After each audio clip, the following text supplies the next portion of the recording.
দাদাৰ কামৰ নেচাৰটোৱে বেলেগ আৰু তেওঁ মানুহজনো বেলেগ তেওঁ মানে ষ্টুডিঅ'টো তেওঁৰ ঘৰে আছিলে হয় হেতুৱে তেওঁ তাতে ভাল পায় হয় নে নিজৰ কাম ৰাতি কৰে ৰাতিপুৱালৈকে কৰে হয় নে তাৰ ৰাতিপুৱা তাত আৰু বয়ে সদায় বহি থাকিবতো নোৱাৰে তাইও মানুহে কেতিয়াবা তাইকো ৰেষ্ট লাগিব আৰু নিজৰ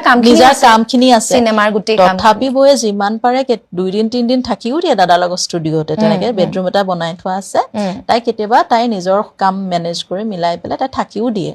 সেইখিনিলৈকে কৰে আৰু দাদায়ো যেতিয়া সময় পায় সুবিধা পায় যেতিয়া মন কৰে ঘৰত আহি থাকেহি কেতিয়াবা এসপ্তাহ একেলগে ঘৰত থাকি দিলে এনেকুৱা নহয় কেতিয়াবা আকৌ 15 দিন নাহিলে ঘৰলে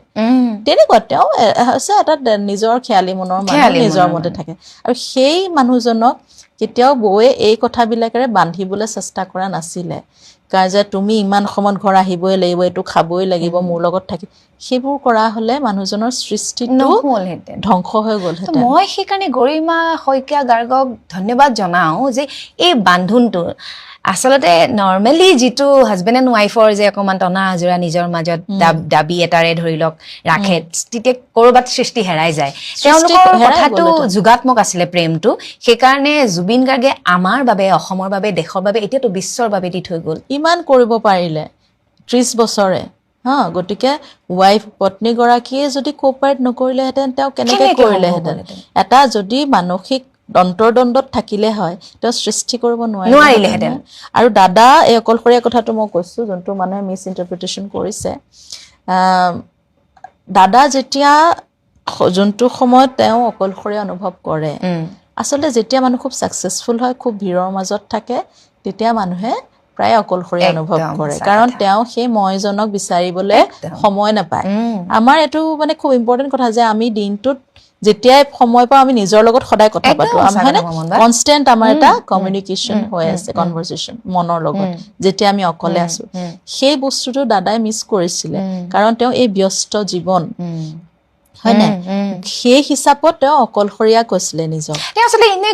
পজিটিভ ৱেট কৈছিলে সাগে পজিটিভ নেগেটিভ তাত আমি বিচাৰ নকৰো সব কথাত হেতু এটা ভাব হেতু এটা স্থিতি মানুহৰ যে মানুহ খুব ভিৰত বেছিভাগ অকলশৰীয়া হয় সাকসেসফুল হয় সঁচা কথা হেতু উপায় নাই আৰু তাত আৰু মানুহে ওয়াইফক দুখ দি হাজবেণ্ডক দুখ দি লাভ নাই হেতু এটা মনৰ জগত সেইখন কোনো চুব নোৱাৰে মানক দা এটা কথা কৈছিলে যে জুবিন গাৰ্গে যদি কৰবাত অকলশৰীয়া বুলি কৈছে অকলশৰীয়া আজিৰ যুগত হ'ব পৰাটো মই লাকি বুলিহে কওঁ বুলি কৈছে মানে একাকিত্বত বহুত সৃষ্টি হয় মানে সৃষ্টি হয় হেতু এটা সেই মানুহজনৰ কাৰণে এনেকুৱা হয় অলপ ত্যাগ ইসমা অকলশৰীয়া হলো কিন্তু সেই অকলশৰীয়া সময়খিনিতো সৃষ্টিবোৰ হয় হয়তো তাৰ পৰা এটা ধুনীয়া গান ওলালে ধুনীয়া সুৰ ওলালে হয় না প্ৰতিটো ইমোশনৰ পৰা এটা ওলায় মই ভাবো হে মানে একদম এই কথাবোৰত লাগি থকাতকৈ আমি এতিয়া জুবিন গাৰ্গৰ যে সত্তাটো কেৱল গান কথাটোৱে নহয় তেখেতৰ বিভিন্ন দিশ আছে সেইখিনি আমি উন্মোচিত কৰো নহয় সেইখিনি কন্টিনিউ কৰিব লাগে আৰু আমি লাগি থাকো এই কৰবাত চৰিত্ৰ হননৰ দৰে এনেকুৱা এটা কথা লাগি থকাতকৈ জুবিন গাৰ্গৰ হেদিনা কি হৈছিল তো সদায় পোষ্টটো দিয়কচোন মানুহে জুবিন গাৰ্গৰ চৰিত্ৰ হনন কৰা সেই মানুহজন বিশেষকে যোনজন এজন খুব ডাঙৰ ৰিপৰ্টাৰ সিনিয়ৰ জাৰ্নালিষ্ট বুলি কয় সবে হয় না তেওঁক মই খুধু তেওঁ জুবিন গাৰ্গৰ কেয়া আঙুলিটোৰ যোগ্য হয় নে নখটোৰ জুবিন গাৰ্গে নিজৰ 30 বছৰীয়া জীৱনত যিমানখিনি সমাজক দিছে অসমখনক তেওঁ কিমানখিনি দিছে আমি সেইজন মানুহক সমালোচনা কৰিম যিজন মোৰ সমান হ'ব ওয়েটটো সমান হ'ব লাগিব মই তেতিয়াহে সমালোচনা কৰিম মুটকে যদি দুৰ্বল হয় মই কেতিয়াও সমালোচনা নকৰো মই সহায় কৰিম ওপৰলৈ যাবলৈ মুটকে যদি ওপৰৰ হয় মই সাহসো নকৰো সেইখিনি চুবলৈ তুমি সমান লেভেলত সদায় আমি সমালোচনা কৰো হয় নে নহয় সেই মানুহজনক মই খুদিব বিচাৰিছো সেই মানুহজন জুবিন গাৰ্গৰ সমান ওয়েটৰ হয় জানো তেওঁ ভাবিছে নেকি নিজক যে তেওঁ জুবিন গাৰ্গৰ সমান ওয়েটত আছে জুবিন গাৰ্গৰ সমান তেওঁৰ সমকক্ষ যে তেওঁ সমালোচনা কৰিব চৰিত্ৰ হনন কৰিব কি অধিকাৰ তেওঁ কোনে তেওঁক হেতু অধিকাৰ দিলে মানুহজন নোহোৱা হোৱাৰ পিছত সেই মানুহ যিজন মানুহ আহি নিজক ডিফেন্ড কৰিব নোৱাৰে গালি পাৰিব নোৱাৰে কেৱল সেইজন বুলিয়ে নহয় এতিয়া জুবিন গাৰ্গ বহুত আহিছে আৰু প্যাৰেলেলি গৰিমা শইকীয়া গাৰ্গৰো চৰিত্ৰ হননৰ ক্ষেত্ৰত হেতুটো মই কৈছো হিতাকো মানুহ সমাজে বাদ দিয়া নাছিলে ৰামায়ণত গৰিমা শইকীয়া গাৰ্গটো আমাৰ এতিয়া তোমাৰ এইটো যুগৰ এইটো আমি কি যুগ বুলি কওঁ কলিৰ যুগ কলি যুগ শেষ হ'ব আৰু এতিয়াতো সেইকাৰণে অত্যাচাৰবোৰ বাঢ়িছে এইটো সময়ততো আৰু কৰিছে মই এটাহে প্ৰাৰ্থনা কৰিম আপোনালোকৰ পৰিয়ালটোক যি ভোগে সিহে বুজে গতিকে আপোনালোক মই ইলিমাৰ স্মৰণ কৰিছোঁ পাপুৰ যিটো আইডিঅ'লজি লৈ গৈ আছে ষ্টেটৰ বৈজ্ঞ ঈশ্বৰৰ পুত্ৰ জুবিন দা যদি তেখেত আমাৰ বাবে ঈশ্বৰ সম মানে আমিতো ঈশ্বৰ দেখা নাই ঈশ্বৰ কিছুমান আমি কামেৰে হয়নে গতিকে মই পাপুলৈ সশ্ৰদ্ধ প্ৰণাম আৰু ইলিমাই সেইখিনি আশীৰ্বাদ দি আছে আৰু জংকিবাৰ শুভেচ্ছা আছে আপোনালোকৰ লগত হ'ব আমাক সেইবোৰ নালাগে মই ভাবোঁ প্ৰত্যেকে আচলতে নিজক চিনিয়ে পায় আমি যদি কাৰোবাক সমালোচনাও কৰিছোঁ নহয় সমালোচনা কৰাৰ আগত মই কোন সেইটো প্ৰত্যেকেই জানে মই বিচাৰোঁ যিয়ে জুবিন দাক বেয়াও পাইছে যিয়ে জুবিন দাক বেয়াকেও কৈছে বৌকো বেয়াকৈ কৈছে তেওঁলোককো আমি বেয়া নাপাওঁ তেওঁলোকলৈ প্ৰাৰ্থনাহে জনাম তেওঁলোক ভাল চিন্তাৰে আকৌ মানুহ হৈ থাকক সেইটোহে কওঁ মানে ভালটো হওক পৃথিৱীখনত ইয়াতে ষ্টপ হওক বেয়া হওক মইতো কওঁ সেই মানুহখিনি মানসিকভাৱে সুস্থ হওক মোৰ মতে সেই মানুহখিনি মানসিক বিকাৰগ্ৰস্ত সুস্থ চিন্তাৰ অধিকাৰী নহয় তেওঁলোকে অকমান কাউন্সেলিং ল'ব লাগে ট্ৰিটমেণ্ট ল'ব লাগে ভাল কিতাপ পঢ়ক ভাল গান শুনক মানসিকভাৱে সুস্থ হওক তেতিয়াহে সুস্থ কথা ক'বলৈ পাৰিব তেতিয়াহে তেওঁলোক সমাজত থকাৰ যোগ্য যদি তুমি নোৱাৰাই সুস্থ কথা ক'ব তেতিয়াহ'লে তুমি মনে মনে থাকা গৰিমা বৌয়েও আপুনি বাৰু অকণমান দূৰৈত আছিলে এই মানুহখিনিক চিনি নাপালে নেকি সিদ্ধাৰ্থৰ পৰা আৰম্ভ কৰি বাকী গোটেই কেইজনলৈকে চিনি পোৱা হ'লে তেওঁলোকৰ হাতত এৰি নিদিলেহেঁতেন কেতিয়াও তাৰমানে এটা কথা আমি সকলোৱে বুজি লোৱা উচিত জুবিন গাৰ্গ যিমান চিধি মানুহ সৰল আৰু বিশ্বাস কৰে মানুহক ন গৰিমা গাৰ্গেও মানুহক তেনেকেই বিশ্বাস কৰে তাৰমানে দাদাই যি মানুহক বিশ্বাস কৰিলে বৌও সেই মানুহকে বিশ্বাস কৰে কথাটো তেনেকুৱা হৈছে আৰু পাৰ্থদাই এইটো কথা কৈছিলে মানে গৰিমাজনীও তেনেকুৱাই দাদাই ক'লে যে তুমি প্ৰফেশ্যনেল কামত বৰকে কৈ নাথাকিবা ঘৈণীয়েকবোৰ সোমালে কথাবিলাক বেয়া হয় ৰিলেশ্যন বেয়া হয় মানুহৰ লগত নাই সোমোৱা তেওঁ সেইকাৰণে নিজৰো কাম উলিয়াই ল'লে কিন্তু তেওঁ দাদাৰ লগত ঘূৰি থাকিলে সদায় কাৰণ তেওঁ সদায় এটা কথাই বিচাৰে যে দাদা স্বাস্থ্যটো আৰু খোৱাটোৰ যত্ন লওক সেইটো কাৰণে যায় মানুহজনী টোপনি ক্ষতি কৰি কষ্ট কৰি তেওঁ নিজৰো গা বেয়া হৈ থাকে হয় নে থাইৰয়ডৰ ইছ্যু আছে কিবা আছে তেওঁ মেডিচিন সেইবোৰ থাকিলেও তেওঁ কিন্তু সদায় একদম দাদাৰ লগে লগেই থাকিছিলে এইটো দুখ এতিয়াও কৰে যে মই সেইদিনা কেলে নগলো চিটুৱেশ্যনে এনেকুৱা এখন ঘৰত হয় যাব নোৱাৰিলে তেওঁ তেনেকুৱা এটা পৰিস্থিতি হ'ল মাজতে কওঁ এতিয়া সেই ঘটনাটো ঘটিল কাৰণে সেইটো কথা ডাঙৰ হৈ গ'ল এনেইতো দাদা দুদিনৰ কাৰণে ঘূৰি অহা কথা এইফালে চিনেমাৰ কাম চলি আছে বৌহঁতেও পেৰেলেলি কাম কৰি আছে নিজৰ এনেকুৱাতো সাংঘাতিক একো নাছিলে না আজি যেতিয়া মই কৈছো আমাৰ ঘৰতো এখন সকাম চলিছে মই যাব পৰা নাই কথাটো কৈছো গতিকে সেনেকুৱাবোৰ মানুহৰ জীৱনত ডিটাৰমিনেট আজিকালি ব্যস্ততাৰ জীৱনত হৈ থাকে আৰু বৌ গৈছে বৌৰ যাব পৰা সিদ্ধাৰ্থ গৈছে ওকে দাদাৰ মেডিচিন খোৱা এজ এ মেনেজাৰ তাৰ দায়িত্ব সি কৰিব ধুনীয়াকে দাদাক সুস্থকে লৈ গৈ সুস্থকে ঘূৰাই অনাৰ দায়িত্ব সিদ্ধাৰ্থৰ সেই বিশ্বাসটোতো দাদাক এৰি দিছে ভিডিঅ'টোত দেখুওৱা অনুসৰি এইগৰাকী ডিএছপি সন্দীপন গাৰ্গ জুবিন গাৰ্গৰ হত্যাৰ মূল অভিযুক্ত যি 7গৰাকীক গ্ৰেপ্তাৰ কৰিছে তাৰ ভিতৰত সন্দীপন গাৰ্গো আছে কিন্তু সেইগৰাকী সন্দীপন গাৰ্গৰ পিঠিত যিটো বেগ আছে সেইটো আপোনালোকে নিশ্চয় যদিহে ভিডিঅ'বিলাক চাইছে জুবিন গাৰ্গৰ আগৰ সেই বেগটো কিন্তু জুবিন গাৰ্গে আগতে লৈ ফুৰিছিল আপোনালোকে ভিডিঅ'বিলাক চাব জুবিন গাৰ্গৰ আগৰ ক'ৰবাৰ এয়াৰপৰ্টত যোৱা কিবা অনুষ্ঠানত যোৱা এই বেগটো স্পেচিফিক এই বেগটো কিন্তু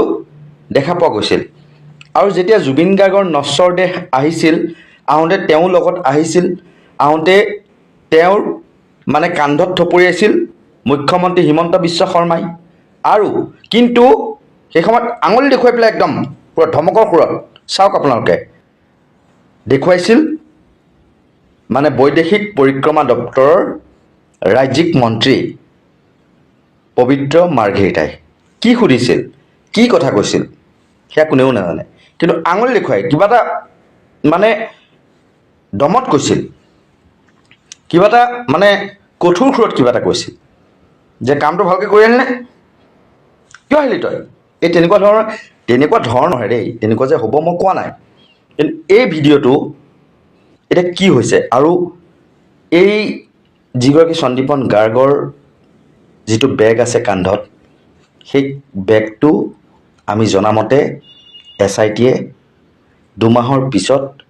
গৰিমা শইকীয়া গাৰ্গৰ যিটো কাহিলীপাৰাৰ বাসগৃহ তাৰ পৰা জব্দ কৰিছে গতিকে এতিয়া এই তদন্তটো কেনেকুৱা কি প্ৰকাৰে আগবাঢ়িব সেয়া SITয়ে জানে চৰকাৰে জানে নিয়োগ কৰা উকিলসকলে জানে আৰু কিহৰ কাৰণে মুখ্যমন্ত্ৰীয়ে চিনি নাপাওঁ বুলি কৈছিল এইগৰাকী সন্দীপন গাৰ্গক কিন্তু পিছতহে গম পালে বোলে তেওঁ এজন DSP হয় যদিহে চিনি নাপায় এই কান্ধত হাতটো এনেকৈ কিয় মাৰিলে থুপৰিলে কিয় যদি চিনি নাপায় চাওকচোন ভিডিঅ' এটা মই দিছোঁ তেওঁ যোৱা পৰহি মৃত শৰীৰটোৰ লগতে আহিছে মইতো গমো নাপাওঁ যে তেওঁ পুলিচৰ বিষয়া এতিয়া সামাজিক মাধ্যমত দেখিছোঁ যে তেওঁ পুলিচৰ এগৰাকী বিষয়া আছিল খবৰ ল'ব লাগিব যে অফিচিয়েল অনুমতি লৈ তেওঁ গৈছিল নে যোৱা নাছিল যদি অফিচিয়েল অনুমতি লৈ যোৱা নাছিল চৰকাৰেতো নিজৰ ব্যৱস্থা গ্ৰহণ কৰিব লাগিব আৰু অসমবাসীক কৈছোঁ কা আন্দোলন নহয় ৰাইজ জাগিবলৈ হ'ল উঠা জগা আৰু জগোৱা জুবিনদাৰ কথা মনত ৰাখক কা আন্দোলন নহয় কিন্তু এজন জুবিনদাৰ কথা আহি পৰিছে মুঠতে এই কুৰা জুই নুনুমাব এই কুৰা জুই জ্বলি থাকিব দিয়ক ভয় কাকো কৰিব একেবাৰে নালাগে জুবিনদাৰ কলিজাটো মনত ৰাখক আমি জুবিন যুগৰ মানুহ জুবিন দেশৰ মানুহ সেই জুবিন গাৰ্গ হৈ পেলাই ভাবক জুবিন গাৰ্গ হৈ পেলাই কওক জুবিন গাৰ্গ হৈ পেলাই চিন্তা কৰক অসম এনে উন্নতি হ'ব আৰু দাদাই সেনেকৈ শান্তি পাব আইন হাতত তুলিব নালাগে কিন্তু দোষীক শাস্তি দিবলৈ আমি যদি তেজ বব লাগে হাত ভাঙিব লাগে নিজৰ জীৱন বলিদান দিব লাগে তেতিয়াহ'লে আমি দিম আমি ঘেণ্টাও কাকো খাতিৰ নকৰোঁ স্পষ্ট কথা মুঠতে আমাক ন্যায় লাগে শ্ৰাদ্ধ আহি আছে এমহীয়া তাতকৈ আগত ন্যায় লাগে আৰু তাতকৈ মই একো ক'বলগীয়া নাই আৰু এনেকুৱা ন্যায় লাগে নহয় দাদা গোটেই বিশ্বই যাতে গম পাওক অসমত এটা ন্যায় দিছে সৰ্বকালৰ সৰ্বশ্ৰেষ্ঠ আৰু উন্নত মানদণ্ডৰ তেওঁলোকে শাস্তি পাইছে তেতিয়া জুবিনদাৰ ওপৰৰ পৰা আত্মাটোৱে ক'ব মই শান্তিত আছোঁ তহঁতি শান্তিত থাক আৰু জুবিনদাৰ সত্তা আমি তেনেকৈ লৈ যাম আগুৱাই লৈ যাম আৰু সেইটো মোৰ বিশ্বাস নহয় সেইটো আমাৰ ধৰ্ম হ'ব অসমীয়া জাতিটো নতুনকৈ আজিৰে পৰা যিবিলাকে তলুৱা চেলেকি থাকে তেনেকুৱা শিল্পীবিলাকে সমাজৰ সত্য কথাটো হৈ স্পষ্ট কণ্ঠৰে মাত মাতিব নোৱাৰে আৰু যাৰ নিজস্বতা থাকে এনেকৈ জুবিন গাৰ্গ ডাঙৰীয়াই কৈ থৈ গৈছে যে শিল্পীৰ পলিটিক্স সদায় ৰাইজৰ লগত থকাটো গতিকে বহু শিল্পীয়ে পাহৰি যায় গতিকে মই ভাবোঁ যে আমি ইয়াৰ জৰিয়তে এটা প্ৰতিবাদো কৰিছোঁ আৰু তেওঁলৈ শ্ৰদ্ধাঞ্জলি জনাই আৰু জানেই যে অজয় দাই জীয়াই থকা অৱস্থাটো তেওঁ যথেষ্টখিনি জুবিন গাৰ্গক যিবিলাক বন্ধুবৰ্গ আহে লগ কৰি দিয়াত তেওঁ সহায় কৰি দিছিল গছপুলি ৰোৱাকে আদি কৰি যিবিলাক কাম কৰিছিল অজয় দাৰ যথেষ্ট সহযোগিতা আছে যথেষ্ট ভাল পাইছিল আমি বহু সময় অজয় দা মই জুবিন দা একেলগে বহিছোঁ গতিকে জুবিন দা হেৰাই যোৱাৰ পাছতো অজয় দাই প্ৰত্যেকটো মুহূৰ্তত জীয়াই ৰখাৰ কাৰণে যি চেষ্টা সেই চেষ্টা অসমবাসী ৰাইজে আদৰেৰে গ্ৰহণ কৰিব আৰু অনাগত দিনত অজয় দাৰ জৰিয়তে আমি আৰু কিছু নতুনত্বৰে জুবিনদাৰ কিছু স্মৃতি সৰিবৰ কাৰণে ঠাই পাম বুলি আমি আশা ৰাখিছোঁ এনেকুৱা এটা ক্ষেত্ৰত জুবিনদাৰ কাৰণে যে অজয় দা জেললৈ গৈছে সেইটো অজয় দাৰ কাৰণে জীৱনৰ আটাইতকৈ মূল্যৱান সেই সময়খিনি অতি মূল্যৱান আৰু আটাইতকৈ ডাঙৰ অলংকাৰ হিচাপে থাকি যাব অসমবাসী ৰাইজে সদায় মনত থাকিব তেওঁতো কি কৈছিলে যে জুবিনদাৰ ন্যায়ৰ কাৰণে মাত মাতিছে তেওঁ ৰাইজক আহ্বান জনাইছে যে গণতান্ত্ৰিক পদ্ধতিৰে ওলাই আহি এটা প্ৰতিবাদ সাব্যস্ত কৰিব লাগে যিহেতু আমাৰ প্ৰাণৰ শিল্পীজন হেৰাই গৈছে যদি নৰ্মেলি কিবা এটা অসুখ হৈ ঢুকালেন তেতিয়াতো আমি কোনো নগ'লোহেঁতেন গতিকে অজয় দাই যিটো এই গানটো আটাইতকৈ ইণ্টাৰেষ্টিং কথা তেওঁ জেলত থাকোঁতে লিখিছে গতিকে সেইটো এটা ক'ৰবাত স্বাভিমানী যি সত্তা সেই সত্তাটো মই ভাবোঁ আমি পাম আৰু জুবিনদাৰ ন্যায়ৰ কাৰণে যিসকল ব্যক্তিয়ে মাত মাতি গৈছে তেখেতসকলক আমি চৰণত ধৰি এই মুহূৰ্তত সেৱা জনাইছোঁ আমি সদায় মাত মাতি যাব লাগিব প্ৰত্যেকটো অসমীয়া জাতিৰ বিপদৰ সময়ত আমি সদায় একলগ হৈ থাকিব লাগিব অসমীয়া আমি য'তেই নাথাকোঁ যি ৰাজনৈতিক দলতে নাথাকোঁ আমাৰ প্ৰথম কথাটো হ'ল যে আমি একোজন অসমীয়া আৰু আমাৰ অসমী মাতৃৰ যিকোনো বিপদত আমি প্ৰত্যেকজন অসমীয়া একলগ হ'ব লাগে আৰু জুবিন দা আছিল অসমীয়াৰ সম্পদ অসমীয়াৰ গৌৰৱ অসমীয়াৰ স্বাভিমান অসমীয়া সত্তা গতিকে জুবিন দাক যিসকলে এনেকুৱা ধৰণৰ কৰিলে তেখেতসকলক অকল এই ৩-৪জন নহয় দেই ইয়াত বহুত মানুহ জড়িত হৈ আছে গোটেইখিনিক লাগিব ন্যায় ৰাইজে বিচৰা ধৰণে দিব লাগিব নিজৰ মতে কোনোবাই ন্যায় দিলে আমি মানি নল'ম গতিকে ৰাইজে যি ধৰণে ন্যায় বিচাৰিছে সেই ধৰণে ন্যায় পাব লাগিব আৰু নহ'লে গণতান্ত্ৰিকভাৱে যি ধৰণৰ পৰিৱৰ্তন যি কৰিব লগা হয় সময়ত সকলোৱে হাতে হাত বান্ধি আমি কৰিম বুলি আশা ৰাখিছোঁ। আজি মায়াবিনী এটা আধুনিক গীত নহয়, মই ভাবোঁ আমি গোৱা মই দূৰ আচাৰত তুমি চিত পৃথিৱীৰ প্ৰহমাই আদি কৰি নাজানো হো আবাহন অপৰাধ বিনাশনৰ নিচিনাকৈ মায়াবিনী এতিয়া এটা আধুনিক প্ৰাৰ্থনা,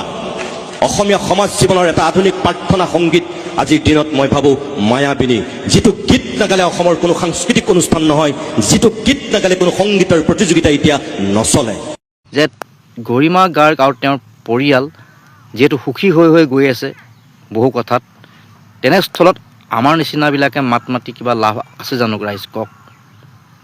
গতিকে এই দুখটো অন্তৰত পাইছোঁ। আৰু এটা কথা কওঁ,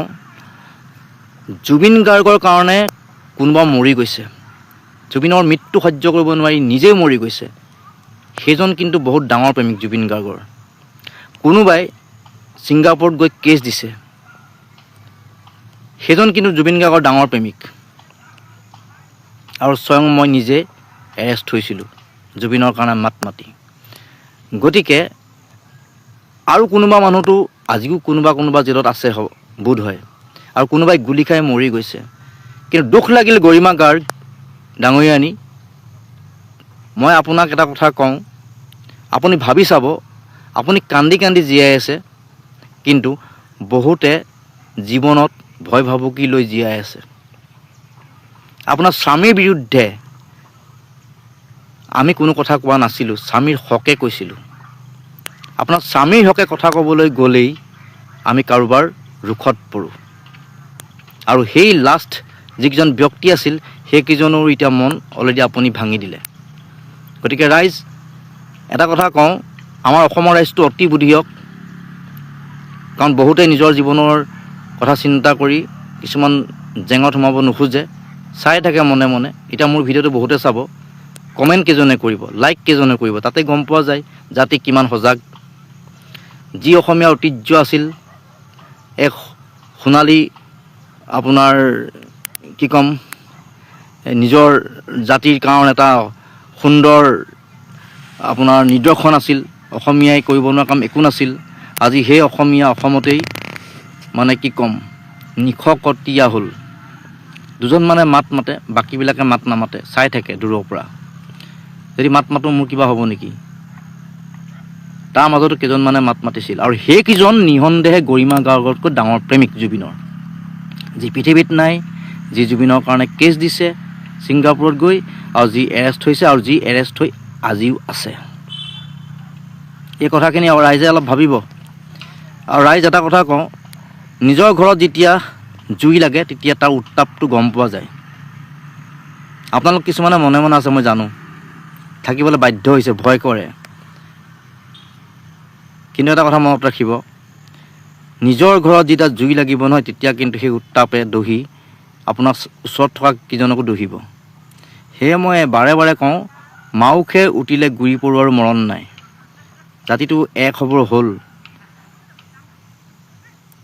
এটা সুন্দৰ শৌৰ্য বীৰ্য থকা জাতি আজি দুপইচা ক'ৰবাত পালেই সৰহসংখ্যক গৰিষ্ঠ সংখ্যকে আপোনাৰ কি হৈ গ'ল, বিক্ৰী হৈ গ'ল। এই কথাটো ভাবিলে মোৰ বৰ দুখ লাগে। সেয়ে মই ৰাইজ এটা কথা কওঁ, আজিৰ পৰা ময়ো এই যুদ্ধখনত আৰু বেছি লাগি নাথাকোঁ, কাৰণ মোৰ বহু বন্ধুৱে কৈছে, ঘৰৰ মানুহে যেতিয়া সন্তুষ্ট হৈছে, তুমি মই যুঁজিটো লাভ নাই।